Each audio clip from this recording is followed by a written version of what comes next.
Hello guys, and welcome to another video. And it's me speaking again. And today I just wanted to talk about 13 reasons why gaming Discord must change. I know when I mean that, I think just general talk around gaming in general. I think as time has gone, the way we speak on games has kind of changed as well, and not in a good way, and sometimes in a good way.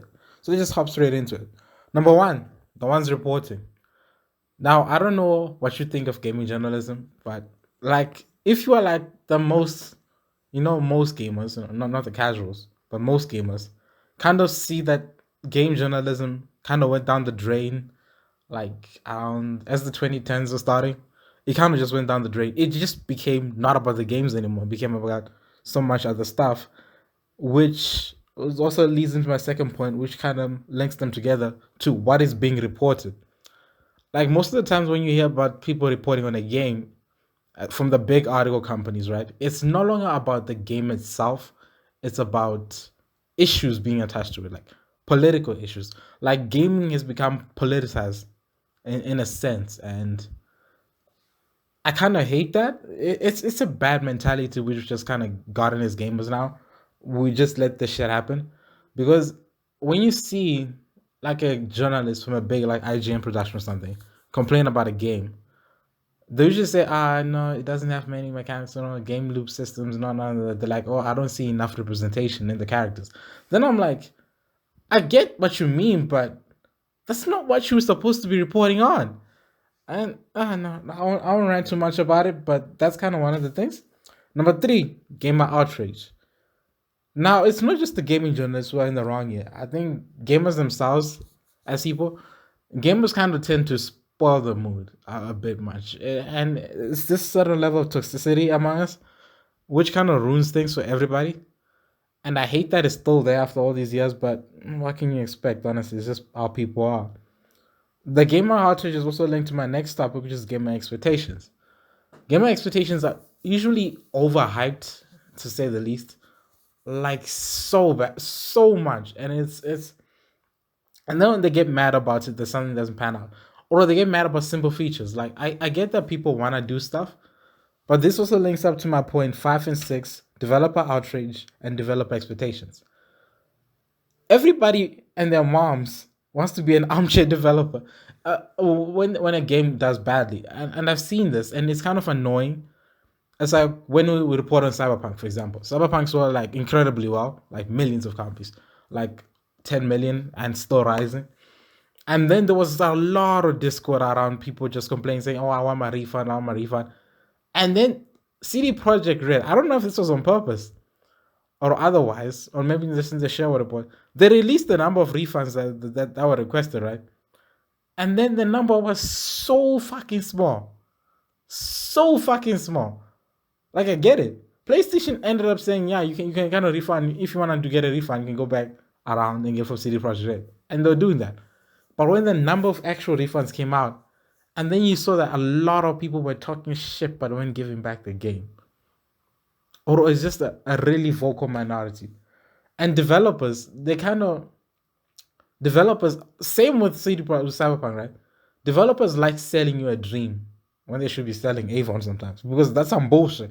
Some of the things they say, like I'll speak on Cyberpunk in a different video, but they set the bars that they set up promises. We know about the No Man's Sky situation, right?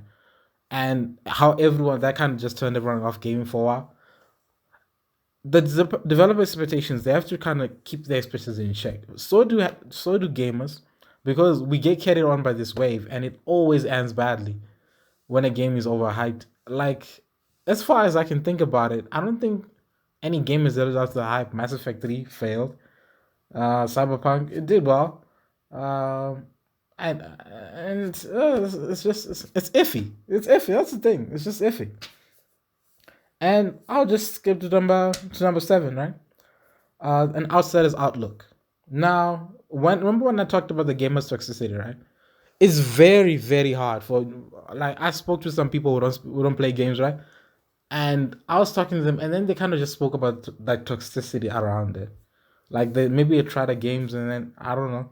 I get that online playing is always gonna be violent. Even I have accepted that. I'm like, if you can't handle it, maybe gaming is not for you.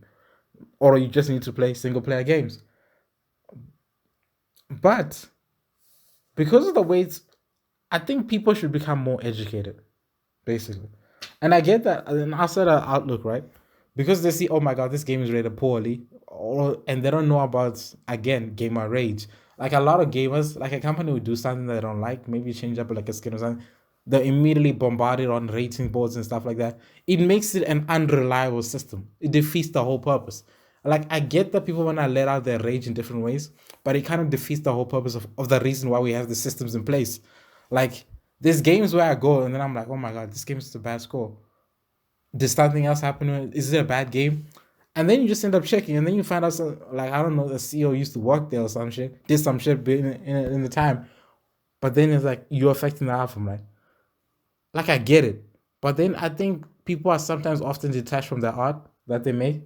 It's just the way it is. And I think it kind of provides like a toxic in look from an outsider's perspective. Number 8 is why single player games are beating multiplayer. Now, when you talk about Discord, right? The Discord on gamers, the multiplayer side especially is toxic. There's no question about it. And I grew up in modern warfare lobbies, so I kind of know a thing or two about toxicity.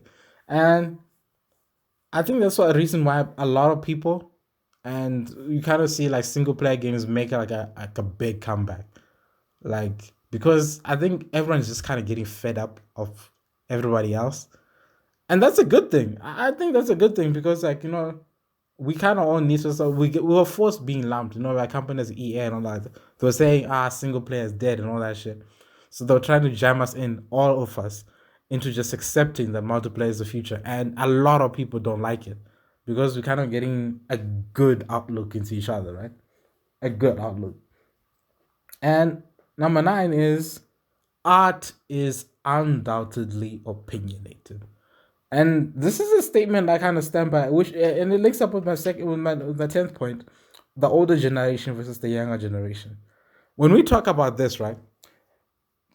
If somebody else and their moms, I don't give a fuck who you are, comes to me up again and says Ocarina of Time or a Koto, the first one, is the best game of all time, I swear to God, I'm gonna slap you. Because it is the stupidest thing. I'm young. Like, Koto is older than I am.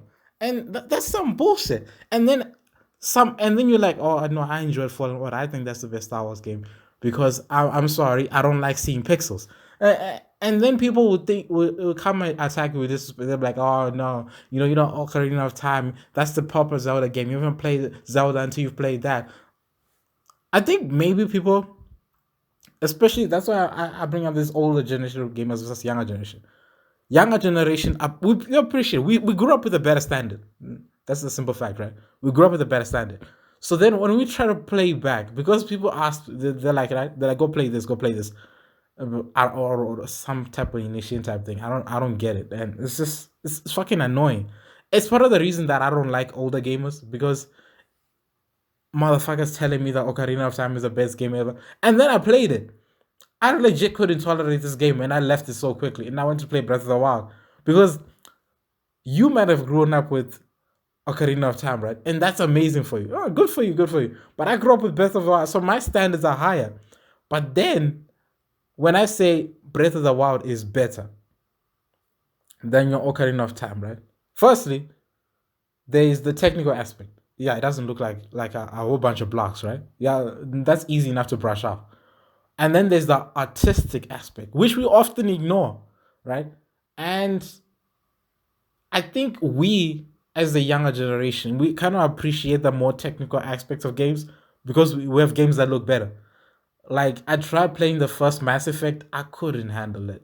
Even, it's just, before the remake came out, the remaster, I couldn't handle it. I hated it immediately. I was like, I can't play this. Now I'm Black and Bay 2 and 3 because those were kind of later dates. Because as much as the older generation will bag us saying games, they say, "Oh, you guys don't know what the real thing about it is. It was way better in my time," and all that shit. We look back on that time, right, and then we just see all these blocks, and we're like, "Are you sure about that?" And it just kind of creates this like divide amongst gamers. And I know what side of it I'm on, And I kind of stand by that side. We're a younger generation, we have higher standards. So you can't just come and give us an old thing and expect us to kind of like hold it on the same pedestal as you do. That was your childhood. This is our one. So I think people need to understand that. And number 11, the casuals, the regulars, and the sweats. When we're talking about this, the casuals, right? Casual people often play and influence the games that regulars and sweats play. What I mean by that. The most popular games at any given time will always, guaranteed, affect the games which are coming out in the future. Now, a casual, this is the difference. A casual will come for a trend, they'll come for the minute that is hot, but as soon as that's kind of done, they'll leave. But the effects that they left, because maybe they bought so many copies or something, or they spent so much money inside for microtransactions, and then when they're gone, because they're not necessarily part of our community, right? When they're gone, it kind of sets this precedent, and then they leave what not like a foundation sort. They're like, okay, that did really well, so let's keep on doing it. And then the regulars and the sweats who kind of stay in the thing, they kind of have to suffer that. And it's kind of also sweats are kind of part of the toxic community. It also leads up to my other point, the pop culture influence. Like back in the day, gaming was kind of separate from pop culture, in a sense that we kind of our own little thing. Like if you play games, you were in your little special sections. A bunch of nerds as they used to call us back then, and no one is. You know what? Let me just also attach number 13 there too, because this is kind of becoming a rant. Pop culture influence and the dilution of nerd culture in general. Like this is maybe a bit of a tangent, but let me just explain. Because of the way nerd culture has kind of been diluted and kind of like everyone and their moms calls themselves a nerd these days.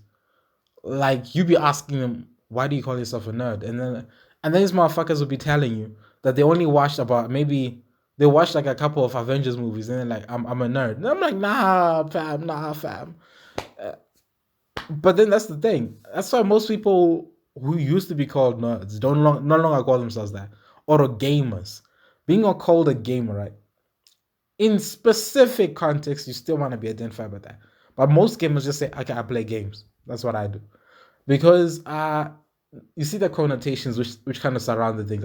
Like gamer girl, automatically you have conclusions in your mind what that means for you, depending on where you spend time on the internet, and the majority of opinions based on the things that you see on the internet. And that's kind of the way that things are. Nerd culture has kind of been diluted in all sense of the word. That's true. Pop culture now influences gaming, where back in the day it was the other way around. Gaming, in some aspects, influenced pop culture. Now this it was a back then it was a balance, right? But then now we see more pop culture. It's got from an area of high pressure to an area of low pressure. Basically, that's what's happening right now.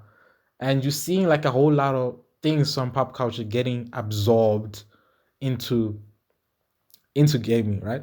Whether that be themes, thought processes, polarization, a lot of things that we gamers didn't have to deal with before. Before we could just enjoy our outfit, but now it's kind of being tainted by all these other extra things, and that bothers me. And I really hope that we kind of resolve it soon, because otherwise, I predict that gaming will become more and more divided as time goes. It won't give another crash, maybe you don't have it. You don't have another crash in a sense of the word, or not that's just scale, but it'll become more and more segmented, right? Such a point that I think we're gonna affect on a bigger scale because all of these external influences to gaming are kind of ruining it. Like the people who report on gaming usually don't game, and they kind of report on topics on gaming that they don't know jack shit about. And I think at the end of the day, people are gonna get eventually sick of it. And the day when that happens, we're gonna see change. I hope it's soon because I'm kind of growing tired of it. That's why even in gaming now, I'm more isolated. I prefer to be myself. I don't prefer to be on the bigger aspect of it, or even research, or even listen to news about gaming because it's always other attached shit to it. I get that the genre has grown and we've grown with it, but have we kind of lost our way in a sense?